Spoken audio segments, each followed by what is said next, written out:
नाज़रीन, पाकिस्तान के सबसे बड़े शहर कराची में इस वक्त आवारा कुत्तों की बहुतात ने शहरियों को परेशान किया हुआ है। और इस साल अब तक आने वाली रिपोर्ट में 26,000 अफराद को आवारा कुत्तों ने काटा है। एक रिपोर्ट में बताया गया है कि मुल्क के सबसे बड़े शहर में आवारा कुत्तों का राज साल भर ही रहा, जिससे निपटने के लिए शहरी इंतजामिया बुरी तरह नाकाम रही। अगरचे शहरी इंतजामिया दीगर अवामी मसाइल को भी हल करने में नाकाम रही है, लेकिन उन मसलों में से एक मसला ये भी है कि आवारा कुत्तों को कंट्रोल किया जाता। वफाकी दारुल हुकूमत इस्लामाबाद में आवारा कुत्तों को सुधारने के लिए और उनके बेहतर इलाज मुआवजे के लिए एक अलग से सेंटर बनाया गया है, लेकिन कराची में ऐसा कोई बंदोबस्त नहीं है। हुकाम के मुताबिक रवां साल कुत्तों के काटने के बायस 9,829 अफराद जिना अस्पताल लाए गए, जबकि सिविल अस्पताल में 7,733, इंडस अस्पताल में 9,000 अफराद कुत्ते के काटने के बायस जख्मी हालत में लाए गए। हुकाम की जानब से बताया गया है कि मुतासरा अफराद में 83.6% मर्द और 16.4% खवातीन शामिल हैं। अस्पताल हुकाम के मुताबिक बच्चे भी कुत्तों के काटने का शिकार बने। कुत्ते के काटने से मुतासर 32% अफराद की उम्र 14 साल तक है, जबकि 68% मुतासरीन की उम्र 14 साल से जायद हैं।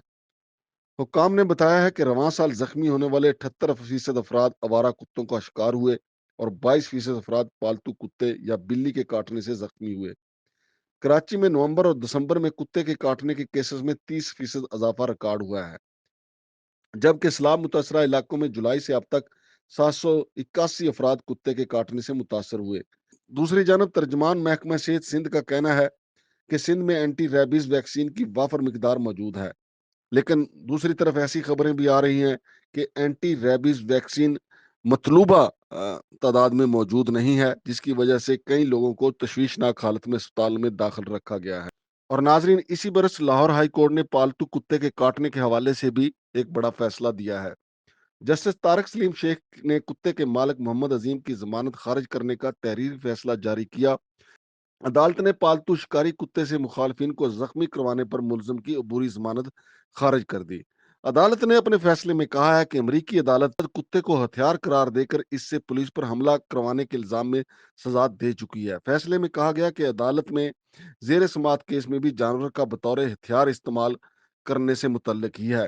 फैसले में तहरीर किया गया है कि एक वक्त था जब जानवरों के खिलाफ केस चलते थे और इन्हें सजाएं भी दी जाती थी। कानून वस्ता में 1280 से 1750 तक इंसानों को जख्मी करने पर जानवरों को सजाएं दी जाती रहीं और जंगली जानवरों का जुर्म साबित होने पर इनके लिए बद्दुआएं की जाती थीं। अदालत ने करार दिया कि इस केस में मुलजिम अपने शिकारी कुत्ते से मुद्दई को टखने पर कटवाने का इल्जाम है, जबकि गवाहों ने भी इसे हादसा करार नहीं दिया। इसलिए अदालत ने मुलजिम की दरख्वास्त जमानत खारिज कर दी। तो नाजरीन, कुत्ते के काटने के हवाले से ये अहम खबरें हैं और इस साल में ये एक बड़ा फैसला था कुत्ते के काटने के हवाले से। और दूसरा बड़ा फैसला जो है इस्लामाबाद की शहरी इंतजामिया ने किया है, जहाँ पे एक बड़ा सेंटर बनाया गया है और आवारा कुत्तों को वहाँ पे रखा गया है, उनको बेहतरीन खुराक दी जाती है। और इसके साथ साथ तीसरी बड़ी खबर यह है कि पाकिस्तान के सबसे बड़े शहर कराची, जिसे रोशनियों का शहर भी कहा जाता था, वहाँ पे आवारा कुत्तों की बहुतात है, जिसकी वजह से एक साल में 26,000 अफराद को अस्पताल जाना पड़ा क्योंकि उन्हें कुत्ते ने काट लिया था।